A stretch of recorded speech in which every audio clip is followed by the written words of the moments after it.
Bir de sünnet, diğer bazı zümreler var ki sünnet kılmaz. Bunlar ehli sünnet ve cemaat olamazlar. Bir insan cemaatle namaz kılmazsa ehli cemaat olmaz. Resul-i Ekrem'in sünnetlerini kılmazsa ehli sünnet olmaz. Fırka-i Naciye hangisini Resul-i Ekrem beyan etmiş?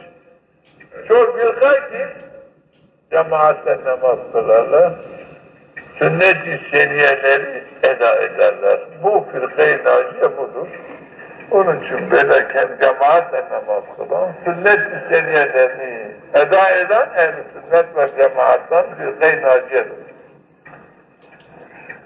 Bu bir kısım bizim Şafilerde de bir kısım, Hanifilerin de bir kısım ulemalar yanlış olarak kazası olan sünnet kılanmazmış, bunun esli yoktur. Bir hakikatte dayanmıyor, ne Kur'an bahsediyor, ne de Resul-i Ekrem. Esas-ı amden keyfiyle namaz kılmayan için böyle şey yoktur. Yani namazını, amden namazını kılmayan bir kimse kaza etsin. Ne Allah'tan emir var, ne de Peygamber'den böyle bir fatva var. Mesela farz namazı kendi keyfiyle, arzusuyla kılma, asi günahkar olur. Yalnız ondan tövbe etmek, yani kaza etmek yine farz olur. Bir insan hamden namaz kılmadı. Yacı kılmadı hamden. Sonra tekrar o kaza etmezse iki defa günahkar olur. Birisi vaktinde eda etmedi, bir de tövbe etmedi. Tövbesi de kazasıdır. Onun için böyle yanlış diyorlar ki kazası olan sünnet kılamaz, kazası olan teravih kılamaz. Bunlar esli yok. Bunu inanmıyor. Şimdi sünnetler bir de müekket var, bir de gayr müekket var. Bunun hocalar yani halka havama işte müekkettir, gayr müekket demesi icap etmiyor. Lakin demişler, bunu izah etmek lazım. Müekket olan eğer kılmazsan günahkar olur. Kılmazsan günahkar olur. Gayr müekket eğer kılmazsan sevabından mahrum olur. Eğer kılmazsan sevabından mahrum olur. Mesela 2 rekat sabah namazından, ya sabah namazının sünneti müekket. Yani hiçbir zaman Peygamber terk etmemiş.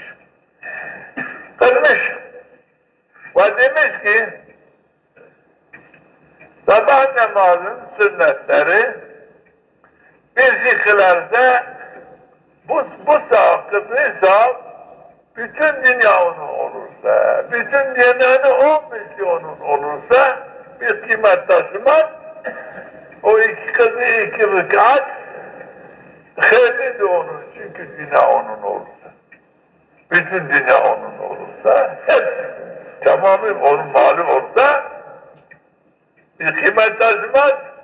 Eğer Cenab-ı Hak birisine bu 2 rekat nasip ederse bunun çıkağı büyük bir saadet, büyük bir rahmettir. Büyük bir ihsandır kendisine yapmıştır. Yani bütün dünya verse 2 sünnet rekatı için bu kadar ihsan olamaz. Ve bunu terk eden, sabah namazı sünnetleri terk eden, kılmayan fasık olur. Günahkar olur. Müekkettir. Hatta Resul-i Ekrem bir gazadan dönerken sabaha yakınmış. Demiş ki sahabilere, Bilal'e yatma, sabah yakındır, bizi sabah namazına kaldır.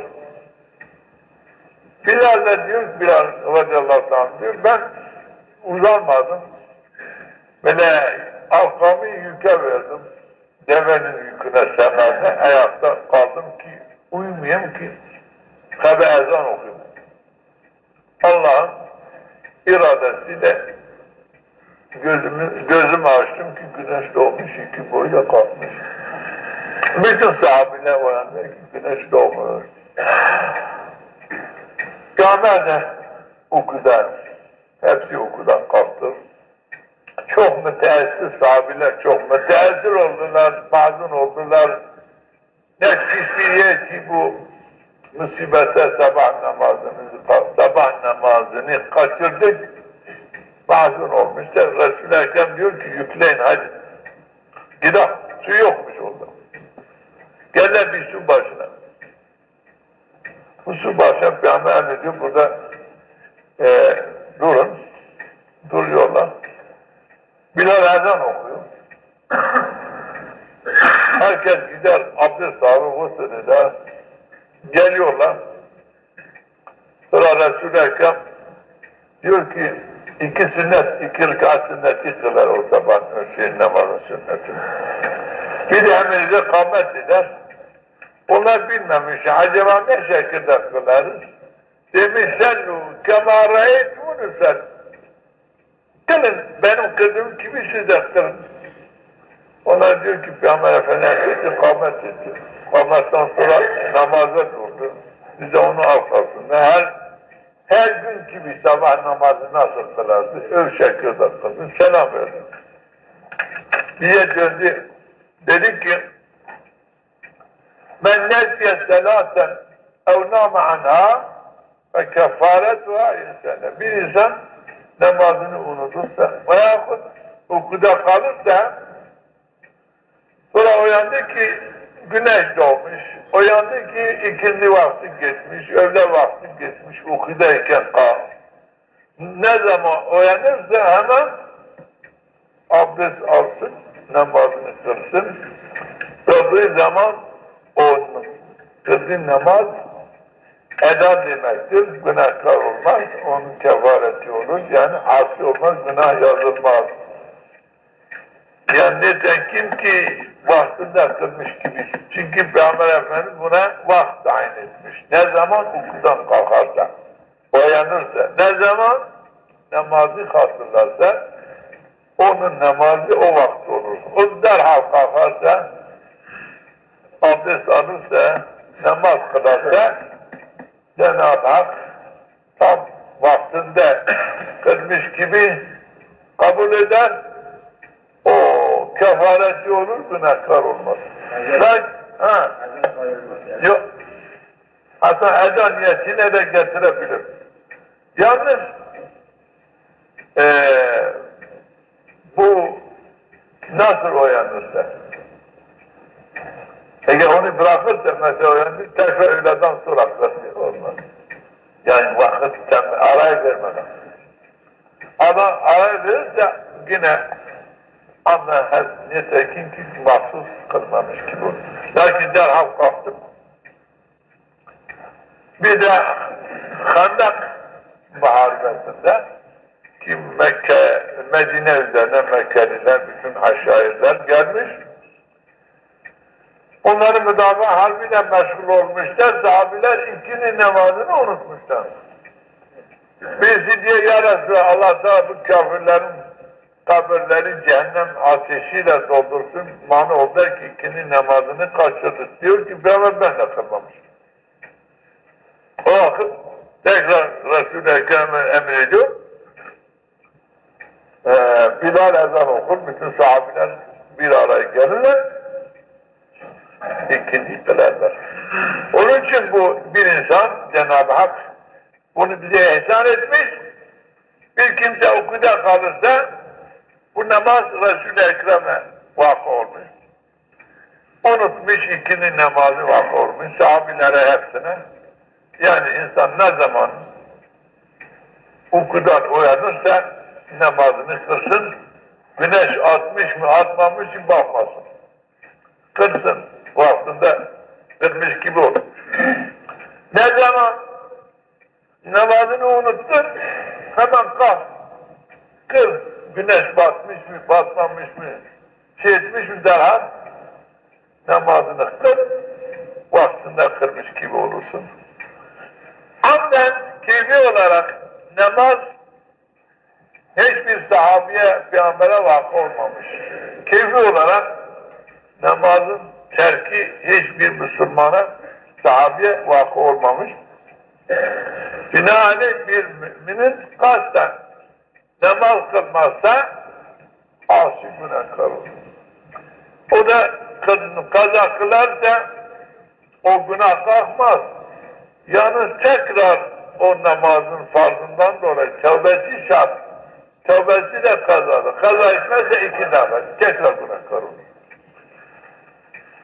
Diğer namaz kaza kılsa da bunun kefareti de yok. Kefarete geçmez. Allah'ın meşiyetinden kalır. İsterse diğer günahlar gibi isterse affeder, istemezse ceza eder. Onun için keyfi olarak namazı bırakmak büyük bir hatadır. Büyük bir günahtır. Ondan namazdan günah yoktur. Katilden de daha günah. İnsan katille İslamiyet'ten çıkmaz. Belki 2 namaz kılmazsa, 3'üye gidip İslamiyet'ten çıkar. Belki bir adam öldürmüş, günahkardır, cehennem azabıyla muazzattır. Belki ona mümin değildir. Belki bir adam 2 namazını amdan keyfiyle kılmazsa 3. namaza girdi mi İslamiyet'e alakası kesilir, ölürse cehenneme gider.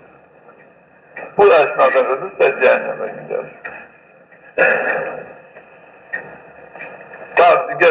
Bazı ulemalar demiş, bunun namazı kılınmaz.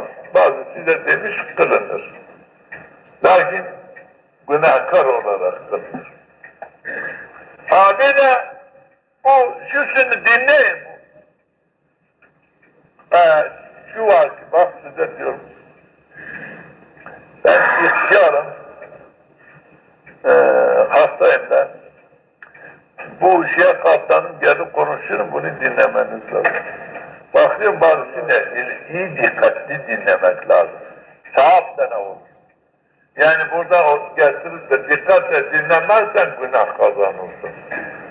Çünkü dikkatle dinlemek sana düşer, doğru, gerçek söylemesiyle bana düşer. Eğer ben doğru gerçek söylemezsem günahkar olurum. Eğer siz de doğru gerçek dinlemezsiniz, siz de günahkar olursunuz. Yani ya bana da size de müşterektir. Onun için dinleyin. Bir de öğrenin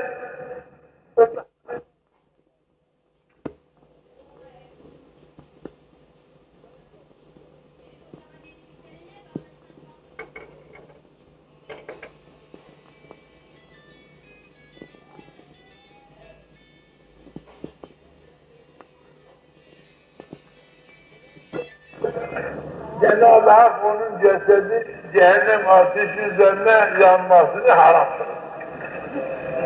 Bu büyük bir nimettir. Bu hadisin şarihiyle diyor ki eğer devam ederse bir defa yani ölüme kadar devam eder. Cenab-ı Hak bu adamı yani eğer cehennemlik için cehenneme girse cehennem ateşi bu sünnette bu 8 sünnet devam eden adamın cesedi cehennem ateşi bunu yakmaz. Ben daima kılarım. O size de diyelim hanginiz eğer günahınız var ise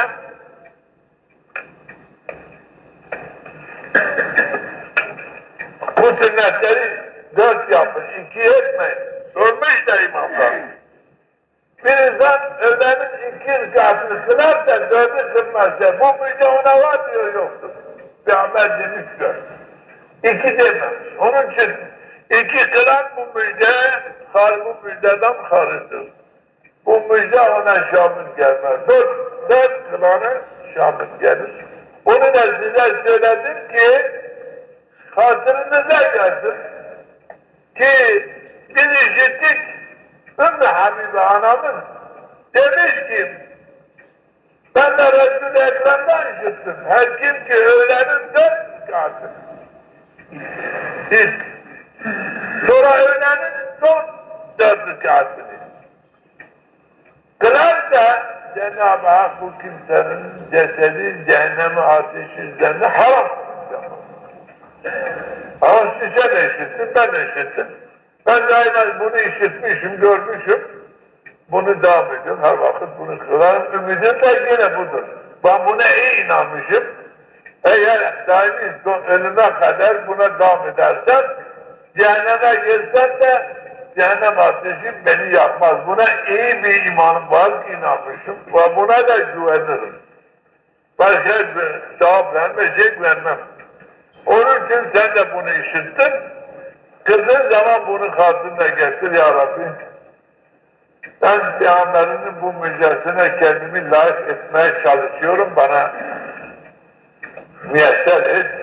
Ölme kadar ben bu sünnetlerin edasından daimi kalın. Cenab-ı Hak'tan müsait. Bir de Resul-i Ekrem gene Abdullah bin Ömer radıyallahu ta'ala anhu, Hazreti Ömer'in oğlu alim bir adam, çok sağlam, muttakim. Bir de çok hadisi rivayet etmiş.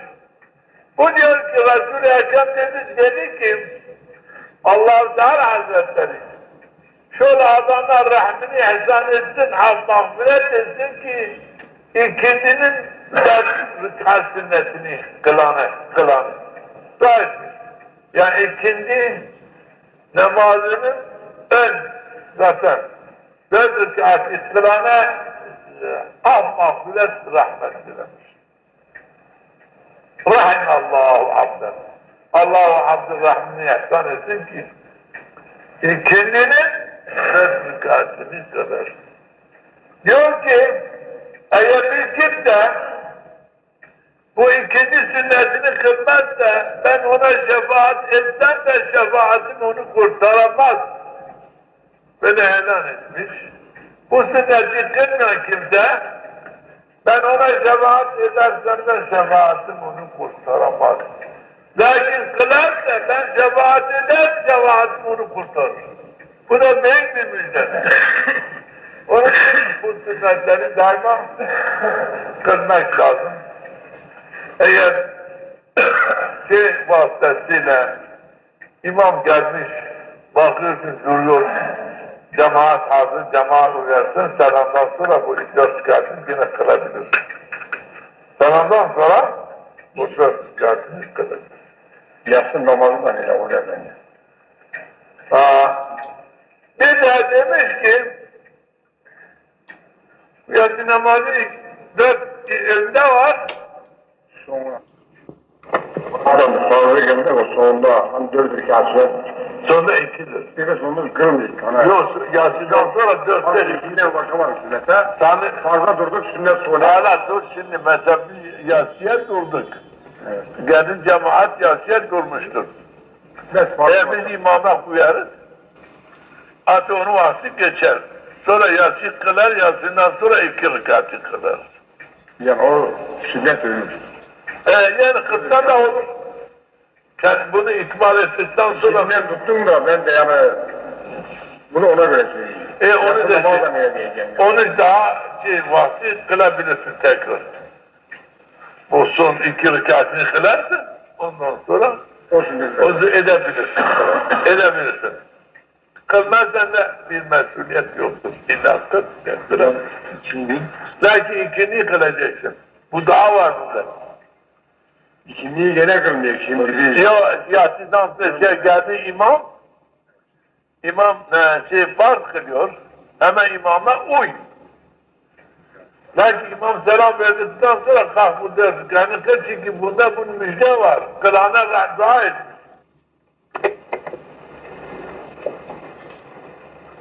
Sebebi olmuyor. Kendi nafile kılarsa bu mesele. Allah aleyhisselam pardon sonra kılmamış. Kılmış, çok kılmış. İkinden sonra çok kılmış. Daima 4 kılmış. İkinden sonra demiş ki bu bir şeydir. Benim bir sebep oldu da ben ikindinin sünnetleri kılmadım. kılmış bir böyle ikinden sonra kılmış. Ama ne sünnet değil mi? Vahdayı etmemiş. İkincinin sünnetini kılmışım diyor. İkinci sünnetini kılmış. Böyle öyle de ikinden sonra sünnet yoktur. Yani ikinciye ait olan sünnet yok. Tahiyyatül mescid kılabiliyorsun. Başka şey, abdest sünnetleri kılabiliyorsun ikiden sonra. Abdest sünnetleri, tahiyyatül mescid, cenaze namazı. Bunu kılabiliyorsun. Hazret namazını kılabiliyorsun. İstikfa, bu namazları. Bu ramuz. Ondan sonra da kılabiliyorsun. Yani sünnet olarak ikinci sünneti yoktur. Sabah sünneti yok. Bu manası bu. Yani nasıl öğleden sonra sünnet-i badiye var, ikincinin sünnet-i badiyesi yok. Son öğleden sonra sünnet yok. Badiye yoktur. Sünnet yok. İlkinde var. Budur manası bu. Yayın koyulmaz, bu. Sabah namazının farzından sonra sünnete ulaşılmazsa Onu da kadar kılmayıp yıkılır derhal. Onu kılacak çünkü ona malum olur. Belki saat bir dünya kadar dünya senin olursa onun sevabını ermez. Bir de mani eşyarı var. Çünkü cemaat var. Bu cemaat yani mani olmaz ki sen fasla girmişsin. Çünkü bu cemaat olmazsaydı kılacaktır. Onun için kılması lazım. Her şey bazı insanlar demişler ki bu da var. Sen eğer o sünnetleri kılmazsan da günahkar olmazsın. Bu fetva var. Günahkar. Mesela sabah namı geldin. Sabah namı imama uydun. 2 rükâtı kılmadın. Bunu kılmazsan günahkar olmazsın. Çünkü sünnet-i müekkerin terkin insan günahkar olur. Kadar cemaat vardır. Lakin kalksan, kılsan sevap varsa onun sevabı nail olur. Ona kılma yok ben. Başka kılmıyorum. Ben yine sabah namazını kusan dersen kılma. Sabah namazından sonra sünnet yok. Bağırdı mı? Hoca o kadar bağırma ben yine o sabah namazının en sünnetleri kaza ediyorum. Bazı diyor ki hocadan kendi kurtarıyorsa hoca bağırır size bak. Öyle diyor hocam. Ben başkasına kılmam ben öyle geldim sana kavuşmaktım sen namazaydın. Onun için acele ettim. Sonra cemaate muhaliften namaz meşrudur. Ben sana uydum imam sabah namazına. Şimdi selam verdim ben kalkar o 2 rükâtimi kılarım. Ne kendim kurtarıyor da hocam ben eder. Hatta hakkı da var. Başka namaz, başka sünnet yok. Bir de bir insan şimdi Habibe diyor bir insan 12 rükât sünneti eda ederse Cenab-ı Hak Hazretleri ona cennete her gün bir köşk ihsan eder. Bu namaz, farz namazların sünnetleri ki bizim malum ve meşhur olan sünnetleri kılanlar her gün Cenab-ı Hak ona bir köşk cennete ihsan eder, senede eder 366 köşk Cenab-ı Hak ona ihsan eder. Onun için mesela bir adam 20 sene, 30 sene, 40 sene, 50 sene, 60 sene yapmış, köşkten hesabı olmaz. Zengin olur, çok köşkade olur. Onun için bunları terk etmeyin. hocam bu öğlen namazının son o 2 rükâtın yani 4 demek daha güzel. 4 etmezsen bu müjde yok.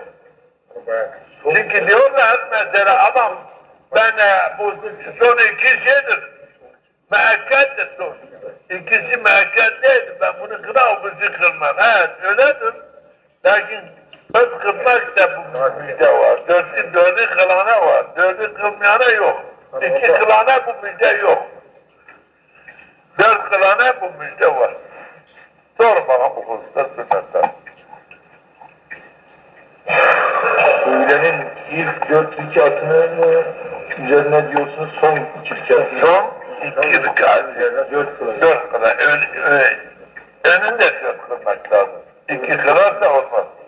Yani evlerinden evvel de 2 kılarsa bu müjde yine yok.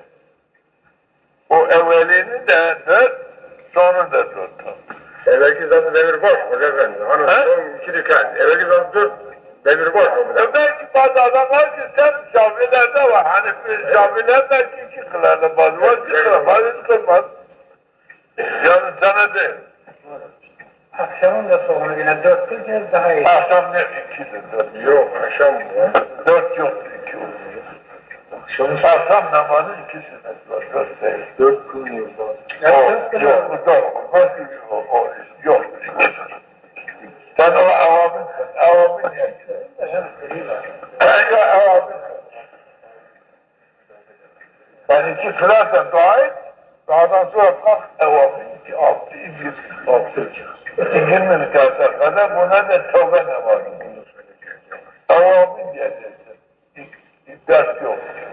2 kılar 4'ü yaparsan yok. Peygamber'in emrine karşı kılaf gidiyorsun, ha? O Yasin'in son sünneti bekletiyle 4 desek daha iyi olur. Ha? Yok, o da 2'dir. Öyle Salih öyle yapmış. Keyfine, ben senin keyfine kafamızda iş öyle yapamayız. Yok, o Peygamber ne demiş? Bu iş kafamızda çıkmış bir iş değil, demişmiş öyle yapacağız. 2, 4 yapmadı, 2 yapacağız.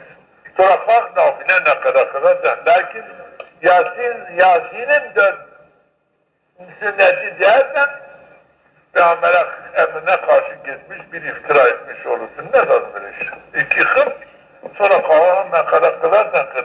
4 etme. 4 evvelinde var, sonunda 2. Peygamber öyle kılmış. Bir de vıtır, uçtur 11'e kadar.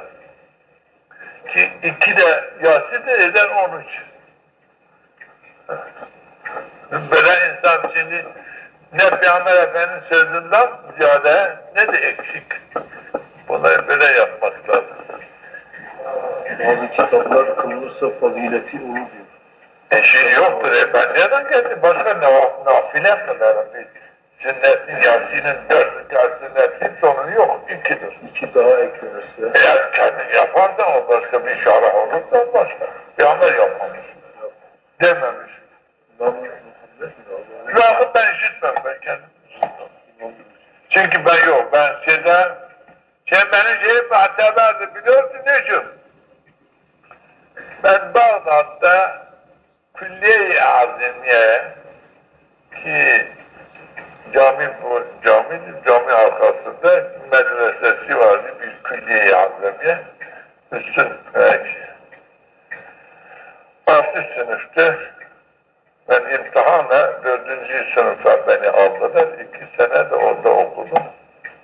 Ki tamamen çok fakir, tafsir, hadis, o daimi 5 vakitte onun camisinde cemaatle kılmak mecbur. Mecburiyetimiz vardı. Cübbelerimiz vardı, sarıklarımız vardı. Onun için benim oradaki ulema-i hanifiyelerin büyük ulemaları vardı. Ben böyle görmüşüm. Böyle 4 kılan yoktu, 2 kılan vardı. Yatıdan sonra 2 kılan vardı. Ben öyle şimdiden fark etmem ki ben Hanif'in kitaplarında böyle yatıdan sonra 4 kılacaksa ona da rastlamamış. Ya bir şey diyemem, ben kendim rastlamamış. Kılınırsa sevabı var. Yok, ben şimdi var ki kaidedir, usulü çoktur. Resul-i Ekrem'in kılmadığı, emir etmediği bir şey senden olamaz. O da nafile, o nafile kıl. Sabaha kadar 500 rekat kısmına nafile denir. Mağla sebebe daha. Mesela ben kalkarım, sabaha kadar 4 yapam, 6 yapam. Sünneti de 2'dir. Yok ben sünneti 6 rekattan fazla yaparım. Yok o da Öyle yapanlar. o da olmaz ha. Herkes kendine deniz atmış. Yok işi kendi ağzısıyla yaparsa sağ sayfa. Ben şimdi kalkarsam ben iyi kılarım. Eder bilir ben sabah sünneti 2 değil, ben 6 yaparım, 4 yer yok, olmaz, fazla 2 tane. 2 yer, başka yok. Sabah namazı, emir etmemiş, emir de etmemiş, sünnet olamaz. O onun herin cinsinden bir evlat yani kendine, lakin dese ki Peygamber demiş, günahkar olur. Sanki bu da kalkıyla sabaha kadar kalıp namaz kılar. Günah kılar, Allah için namaz kılar, nafile kılar. Bu arkadaşın Yasin namazını kıldık, farzı kıldık. Şimdi mevkiye geldik. Onu 4 sıra geldi. Değil mi ben? Yok, Yok değil ama müsaade etmemek hocam. Ben onu sordum şimdi. Yok dedi sen. Sen söyledin de. Evet ben soru söyledim.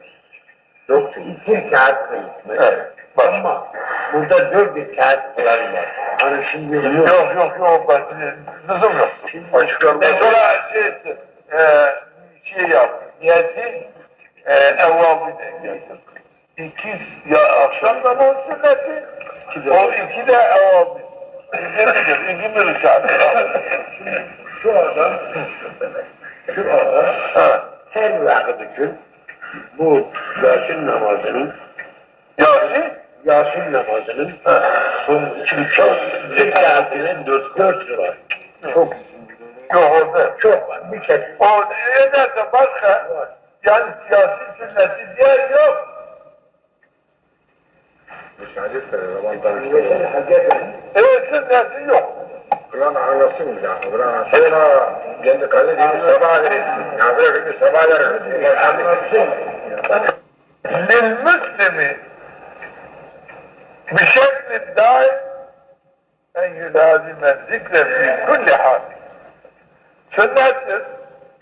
Mümin için daimi olarak kendi mülazimet zikri, kendi mülazimet etmeli, arkadaş etmeli. Fi kulli hal. Ne halde olsa olsun, evde, yerde otururken ne halde olsa olsun. Mutlak. La yezâ zâil olmasın lisânüke vasmen min zikrinde. Allah'ın zikrinden dinin hali olmasın. Kuru olmasın yani daima yaşı olsun, daima Allah'ın zikri yapsın. Kâne Resulullah sallallahu aleyhi ve sellem. Resul-i Ekrem sallallahu aleyhi ve sellem. Yazkurullah. Allah'a zikir eder mi?